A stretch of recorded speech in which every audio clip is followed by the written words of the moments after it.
In life's journey, we must seek to reflect, learn, and grow. Welcome to the Road to Rediscovery with your host, Aubrey Johnson. Hello, everyone, and welcome to the Road to Rediscovery. I'm your host, Aubrey Johnson.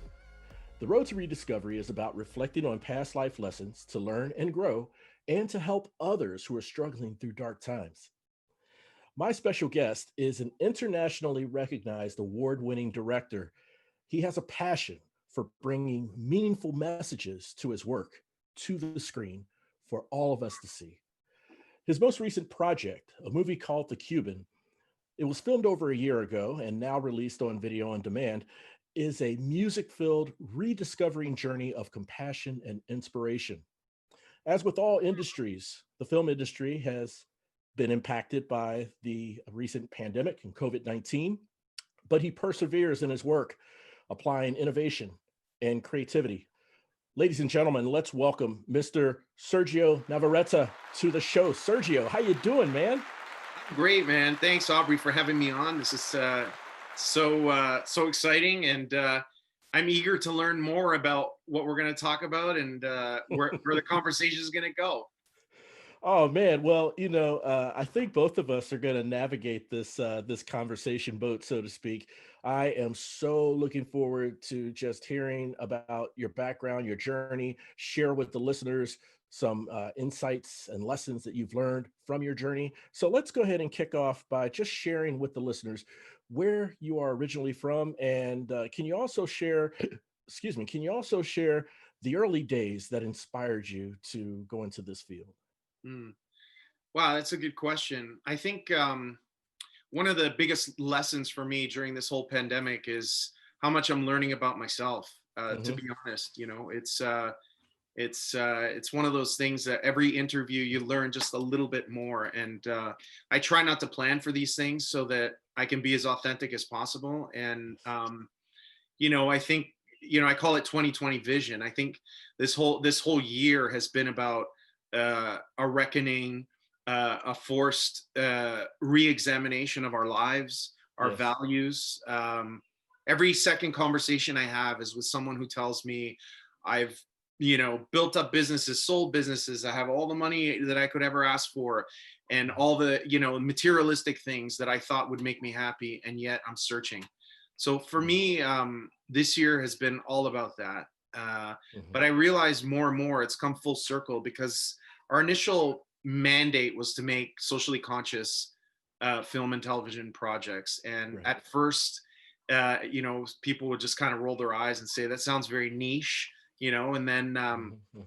companies like Participant uh, Mhm. emerged that started making really meaningful content. And Mhm. now it seems to be the norm, where every company is saying, diversity matters, Black Lives Matter. Let's make projects that are socially relevant. Mhm. Mhm. So I really got into this because, I started on stage, at the age of 5. And I Mhm. learned very early on that as um, shy as I was and introverted, music or entertainment in general was sort of my outlet. And I noticed I can get a reaction out of people, particularly my mom at Right. the time, and my dad. And Mhm. I thought, man, this is magic. I can really move people emotionally so quickly. And Right. as I got older, I thought, why just stop at music? I mean, film is such a powerful medium. Mhm. I really wanted to explore that, but I just didn't know how, because where I grew up, it wasn't like, my neighbor was the son of a prop master or a cinematographer, a director. I just didn't know anybody, and I didn't have like a clear trajectory of how I would ever get there. Well, that makes sense, and in fact, that kind of trickles over to the next step that I would love if you could share with the listeners is that's a tough nut to crack. And to get into that industry, sometimes people rely on just the geographic location where it Yes. thrives more in one place versus another. Or to your point, you have a neighbor whose father is in the industry that Yeah. you can kind of pal with and learn from, but you didn't have any of that. So if you can share with the listeners, what were some of the challenges that you had in those early stages to try to break into, or when trying to break into the filming industry? Well, I grew up in an immigrant family. My parents had moved to Canada in the 70s. Hmm. Um, and they had a really strong work ethic. So, their concern, of course, was always how are you going to support yourself in the Right. arts, Right. So it was a real struggle, especially particularly in high school, Hmm. because I wanted to go to an art school where you basically had to audition to get in and all that kind. It was like Fame. I don't know if you remember the show, I or do. I do. sorry, the movie, and Hmm. yeah, it was sort of like that. And my dad just kept saying, no, you got to get yourself an education, go to law school, get a job, and you can always do this art thing as a hobby or a passion. Mm. But I wasn't wired that way. For some reason, I learned early on that your passion should be your job, should be your life, and you shouldn't compartmentalize or separate those things. So it wasn't until the late '90s when I had this strong burning desire to get in the film business, and at the same time, I was playing with this idea of thoughts are things and manifesting one's dreams through meditation and all that. Nice. It wasn't very popular at the time, but I Mhm. had just put it in my head that I'm going to meet James Cameron. It was at the height of Titanic, Yeah. and my friends were like, "You're crazy, man." So one day he was doing a premiere in Niagara Falls, and I got in the car with a buddy. We drove out there, and there was mobs of fans, and there was no way I could get to the guy, and I just kind of Mm. felt dejected. I said, "Forget it, let's just go." And then Mm. as we were walking to the car, I said, "Let's just walk. Let's just go over here behind the hotel." And there he, boom, he just like walked out, and we had this like freak encounter. No And way. yeah, man, he said to me, we took this picture that I still have in my office, and he said, Hmm. if you want to make movies, pick up a camera and be a director. Like nobody can stop you. So Wow. that really taught me about empowerment and just not making excuses. I still Yes. try to do it. I still try to say, the industry is messed Yeah. up, and it's everyone else's fault. It's Right. easy to Right. do that, but ultimately we're in control of our destiny, and that's the tough thing to swallow. The big pill to swallow is that Hmm. how much we are in control of all of this, and how much we're a partner in whatever the universe, destiny, God, whatever you call it. Um, it's just I feel like we're just a cog in a wheel, and Yeah. Yeah. No, we totally are, man, and I'm in line with you 100%. Um, that is tremendous. Just by happenstance, "Oh, let's just go back behind this hotel real quick," and sure enough, there he is, and I can understand the feeling of dejection after you get there and see the mob. So, I mean, again, what are the chances? I mean, I truly believe there was some serendipitous behind that, maybe, as well as just some things that, as the world and universe unfolds itself, that was meant to be for Sergio, right? Mhm. Yeah, yeah. So it sounds like he kind of planted that seed with regards to empowering you on the journey to going into film. But throughout your career, as you started to make that entry and rise into the industry, Mhm. um, who was there someone who played a mentor role, or someone who helped guide you or navigate you through challenges and so forth? I think that figure has evolved and changed over the years. I mean, Okay. the constant is really, I think, my mother and my partner Alessandra, who's a writer and an artist. Uh, Nice. but the truth is, we sort of like we both go through our challenges, right? As Yeah. artists, go through this up and down, and sometimes Yeah. your ups and downs are aligned. So it's like, who do you turn to? Right. So that figure has changed. Hmm. But I've learned that over the years, people come in and out of your life, and you don't really know why at the time.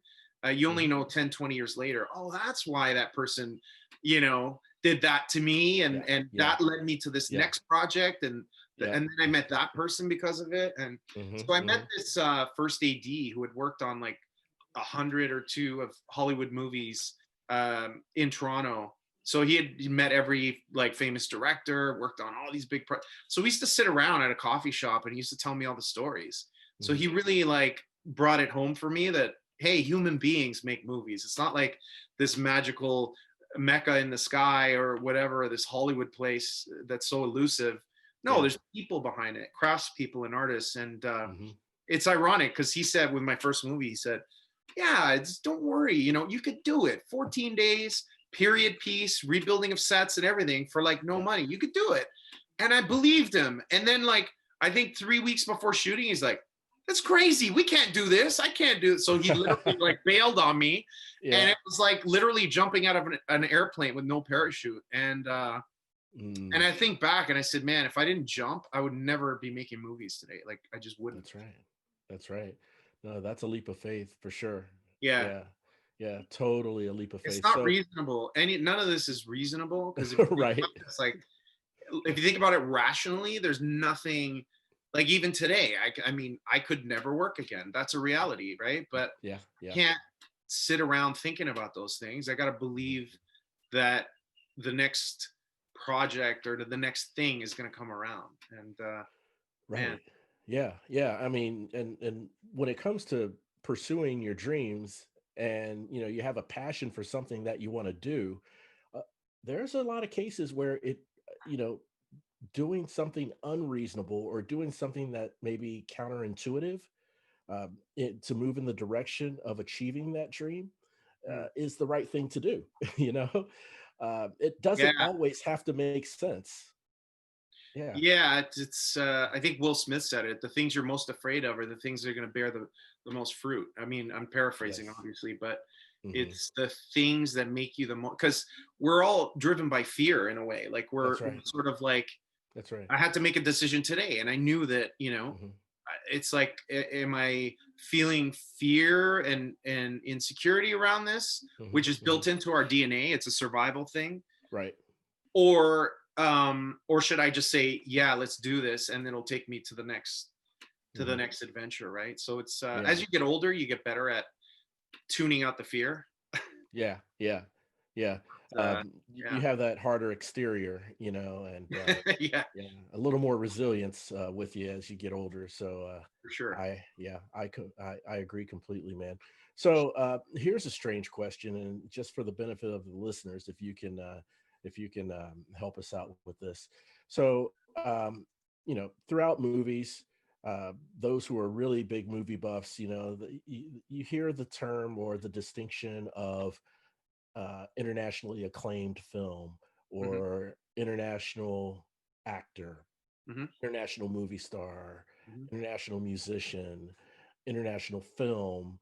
Um, what can you tell us what makes it deemed as international by definition?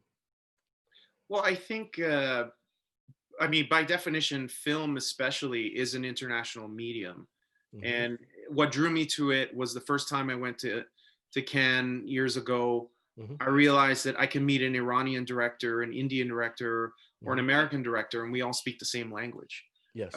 Even if, I mean, we could speak, I could speak English, and he could be speaking Hindi, or but the the fundamental basis of it is universal, and that's what I loved about it.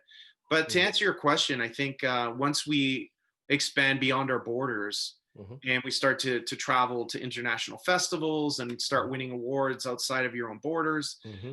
that's when it becomes a bigger thing, and it gives you more perspective. Because Yes. sometimes we all get insular. I do it too. You start to think smaller and smaller, and you think, Yeah. what's in my hometown? What Yeah. can we shoot? Who's Yeah. around? Yeah. Yeah. Whereas there's a whole world out there, man. There's many, many, many countries that have vibrant industries that we could plug into. And Mm. what's wrong with being a huge star in China, or Right. a huge success in China, or I don't know, South Africa? Like we sort of like get hung up on Hollywood as the be all end all, but there's a whole Yeah. world out there. No, I totally agree. Yeah. Um, I love the just multicultural collaborations and the interactivity, when it comes to for any effort, right? Whether it's a Right. film, or a development project for some software or what have you, you're involving people from different parts of the world, and you're speaking the same language, not country native language per se, but the language of, in this case, art, right? Yeah. So yeah. So that's no, that's huge. So Sergio, I understand that you've been a strong advocate for raising awareness of racism, injustice, and domestic violence. Mhm. Now, we know that these are critically important issues that we can't afford to ignore. Mhm. Um, is this part of the foundation that drives you to produce and direct films of substance and meaningful films? Absolutely. I think it's our responsibility. And I think it's a shame when you take something. So it's like having magic in your hands and misusing it. We have Yeah. a magical medium, and it's a privilege to work in it every day. Um, why not make a difference? And especially now, I mean, it's interesting, I feel I'm not perfect, and no human is, but Hmm. I feel like I've been on the right side of this conversation. And now all of a sudden, there's a reckoning happening, and Black Lives Matter and protests all over the US, and Yeah. enough is enough. So now after that, I'm being asked, well, you have an iconic, Black American actor in your movie, and you have Afghan actors, and it's about a Cuban musician. What's up with that? And Yeah. a lot of Americans find that interesting. Hmm. To be honest, I came by it innocently because that's kind of how I grew up, Right. Right. and I had that in common with Mr. Gossett. He grew up in Brooklyn, Yeah. so he really felt growing up. He was exposed to a real melting pot of Yes. cultures, um, and so he started a foundation called Racism, and the whole basis of it is that we need to see beyond, you know, racial barriers or cultural differences, and come together as one Yes. race for the betterment of humanity. And that was music to my ears. It was very Mm, beautifully articulated, mm, and I believe in it 100%. And right. I just don't put up with nonsense Yeah. Yeah. anymore. Especially the older I get, it's just like a lot of corporations now are saying, "Yeah, Black Lives Matter." Well, where? Show me how you've implemented that Yeah. into your organization. Walk the talk. It's not. That's right. This is not a marketing plan. This is our life. This That's is right. like it's. But I'm excited that in America they have been mature enough to face what is real, and hopefully this movement brings us beyond it, so we don't have to have the conversation anymore. We're like in 2020, man, and still, you know Still nothing's to this changed day. since the 60s in Yep. some ways. Yep.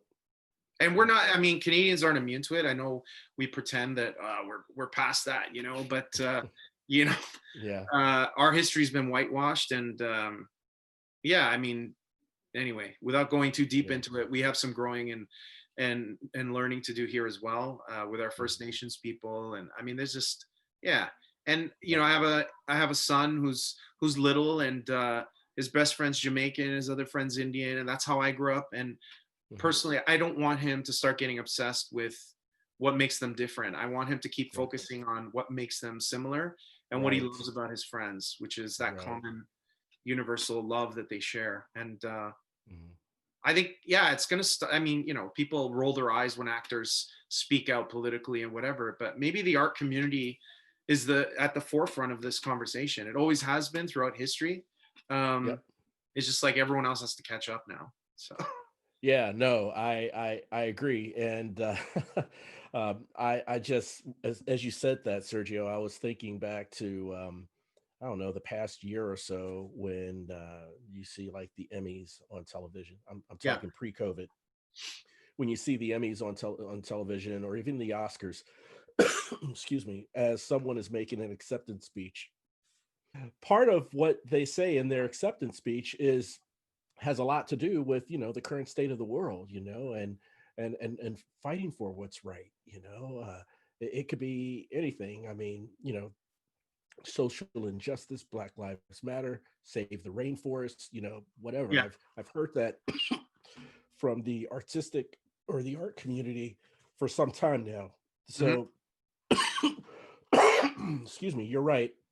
um, the world is catching up, or they're going to have to catch up. No choice. That's right. No choice at all, man. And All on right. the other side, I have to Yeah. say, I mean, my last film, The Cuban, premiered at Pan African Film Festival in Los Angeles. I got Yes. nothing but love from that community, from the the organizers. Out of 225 films, it won the audience award. I was both shocked and honored. Then Yes. we opened the Montreal Black Film Festival Yes. in Canada, and now I just accepted. I'm going to be part of another initiative to help Black youth, to inspire and kind of mentor them to make films and tell their stories.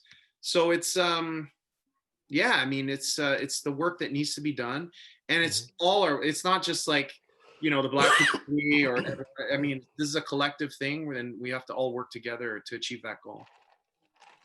We certainly do, man. And, we all must do a part and play a part in it for sure. And thank you for mentioning that, man. And by the way, congratulations. I wanted to talk about the Thank you. Cuban Thank you. next. Um, now, just my disclaimer for now. I've seen the trailer. I haven't seen the film yet, but it is on my list to watch for this weekend, my Okay. weekend movie list. Thank Um, but from what I picked up in watching the trailer, beautifully written, okay, powerful performances. I mean, there's a lot of compassion behind this. It's very spirited, very cultural, you. Hmm. very artistic, you know.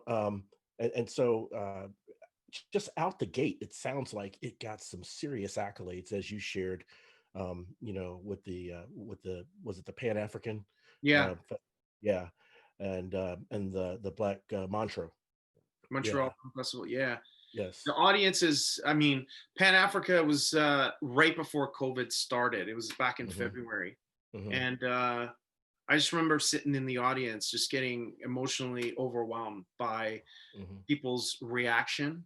Uh, hmm uh, very vocal audience. yeah, You yeah, knew where they stood at any moment, when they were happy, sad, and then at hmm the end, it was just overwhelming love and support. And Mr. Gossett was there, who's of course a legend wonderful. in He America. sure is. Yeah. Yeah. So yeah, it was a real special moment in my life, and I'll never forget it. Sergio, that's awesome, man. No, that's beautiful. And I can't wait to watch this. I've always been a big Lou Gossett fan, Louis Gossett Jr. Um, ever since back in the Roots days, Fiddler. Yeah, man. So Yeah. yeah, so yeah, big Lou Gossett fan. Um, Lauren Holly and a few other people are in there as well. It looks like in this film, and I don't want to give it away, but it looks like in this film it's gonna spark some conversations when it comes to like things like elder care Yes. and that sort of thing. Was that one of the objectives or the drivers Yeah. of trying to spark? Okay, Yeah, okay, I think admittedly my own collective guilt and my team's around our relationship with our elders in society. yes, Like all our cultures, somewhere in the near past, had the elders at the core, the backbone of the community, of the village, of the town, of the city. And yes, we would go to our elders for support, for wisdom, hmm for encouragement, and for for their blessing. that's And right. the way that the world has evolved so quickly, now we're all, everyone's working and nobody has time to care for the elders. So there's been a real separation, Right. and now they're looking at modern versions of that, of like elder care, where they're more integrated into society. So they're creating like hmm villages where there's going to be uh like kindergarten classes, like little kids, nurseries, Yeah. paired up with these nursing homes, so they can experience each other, and there's more of an integration, which I think we're all longing for, because Yeah. they just have so much to offer. And on a personal note, when my father passed away suddenly at 71, Mm, he had so much more to tell, and mm, all those stories died with him. So I really, that was the driving force for me to tell mhm, this story, is to really embrace mhm. people in your life now, today, especially our elders, because one day their stories will be gone and all that Yeah. wisdom is gone. So Yeah. yes, that was one of the core drivers for me. Yeah, makes a lot of sense, and it's a glaring reminder to all of us. So I thank you for sharing that message for sure. Thank you, Sergio. So Thank what's you. next for Sergio? It's a good question. I'm working on a few things, Mhm. but I'll have a better sense in the new year. But I'm Wonderful. expanding beyond feature film as a means of communicating. Let's Hmm. just say that. Okay. But I want to continue working in entertainment where my heart is, and so I'm actively developing projects, and people are approaching me with projects as well. So I'm open, Very nice. but if at this point, if they don't align with my vision and with my mission in life, Hmm. I just life's too short. I can't serve too many masters. I just have to be true to who I am and stay in my lane. 100%. Yeah, life's too short. You can't pull yourself in multiple directions and serving multiple masters, as you said. So yeah, words to the wise. Words to the wise. Sergio, this has been a great conversation. You've shared some big time insights that I know will resonate with our listeners. Thank you. Everything from your viewpoints on social injustice, things that you have been practicing and a huge advocate of before all of this came, like almost to a pinnacle this year, right? With the pandemic and social injustice and all of these unfortunate deaths from police brutality and that sort of thing. So, I mean, Tragic. yeah, very tragic. And here Before we all, are. We're here on this little planet hurling through space in yeah, 2020, and we can't get it together. I mean, we're all we have. And we're all we have. if we're going to survive, it's the only way moving forward. We have to let go of, all those chains and the Yeah, wounds of the past and all those kind right. of things, and just look forward. That's right. And let's not divide, but let's come together, right? And that's what Yeah. I think what Black Lives Matter was able to show the world is Hmm. how we everyone came together. I mean, Yes. yeah, I don't think there was a demographic or any specific group of people in those streets. I think it was everybody, Yeah. all walks of life, all ages, Yeah. saying enough is enough. We've had Yeah. it. We need Yeah. change now. Yeah. No, totally. It's a humanity thing, It really is. And it's our Great responsibility, conversation. man. Like, Yeah, like absolutely. Martin Luther King was fighting for this and died for it in the 60s. So it's shameful Yep. that we're still witnessing it every day Yeah. in North Yeah. America. Yeah. It's Yeah. time to move on, man. Yeah. Time for a major change for sure. Yes, sir. Yeah. Yeah. So, Sergio, I've saw that I can catch the Cuban on Prime Video.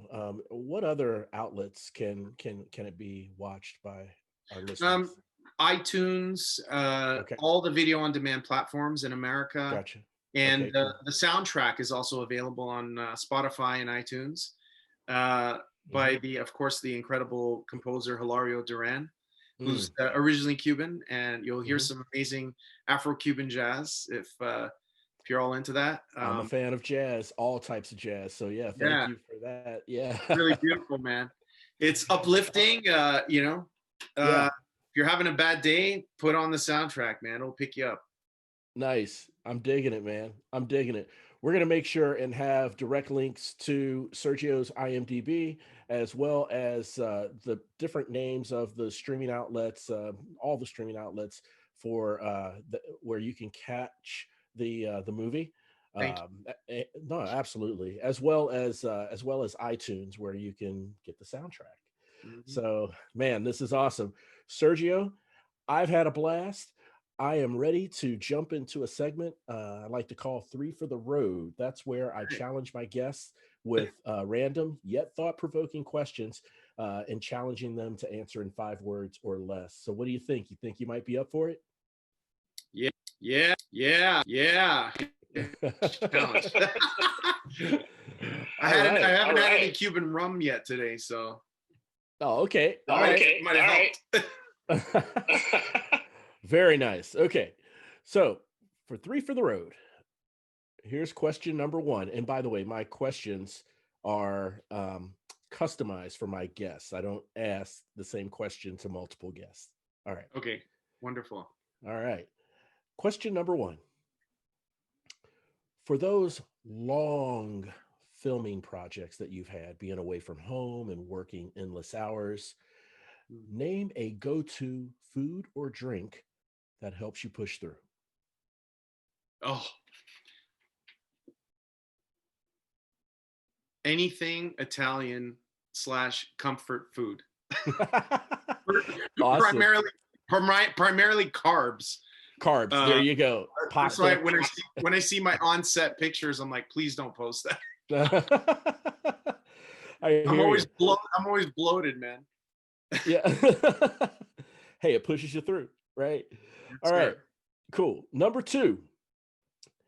Name a filming location you've never been to that you would love to go and shoot. Wow. India. I'm digging it. Wonderful. Awesome. Great job. You said 5 words or less, right? Yep. And that's 5 words. That's less. And that's perfect. Thank you, man. Number 3 to top us off for 3 for the road. Fill in the blank. I want my films to make people feel. That says a lot, man. One word that says so much. I'm digging it. I won't say feel good, because that's not always the case. Sometimes I want people to feel bad. Right. Yeah. So they can reflect on something. So. Well, yeah, especially if what you're delivering is delivered or made to evoke a non-happy feeling, right? Or a non-good feeling. Yeah. It's all rolled up into the beauty of art, I feel. Man, great stuff. All right, Sergio, man, you did it. 3 for the road. What's my prize? Do I get to spin the wheel? I know, right? Spin the wheel. See how many more questions or maybe some money.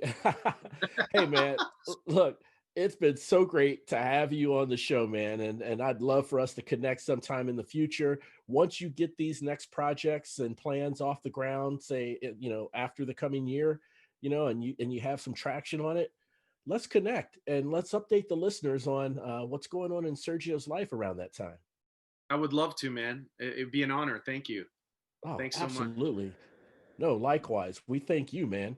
And I want to thank all of you for tuning in and listening to The Road to Rediscovery. If you want to have a heads up notification of upcoming guests before the episodes are released, you can easily do so by joining our Road to Rediscovery emailing list, simply by visiting roadtorediscovery.com. That's road, the number two, rediscovery.com. Ladies and gentlemen, the Road to Rediscovery, it's part of a movement, a revolution. And guess what? You're now part of it. Together, we're roadies. And it sure feels good having you on the journey with me. Thanks again for listening. We'll chat again soon.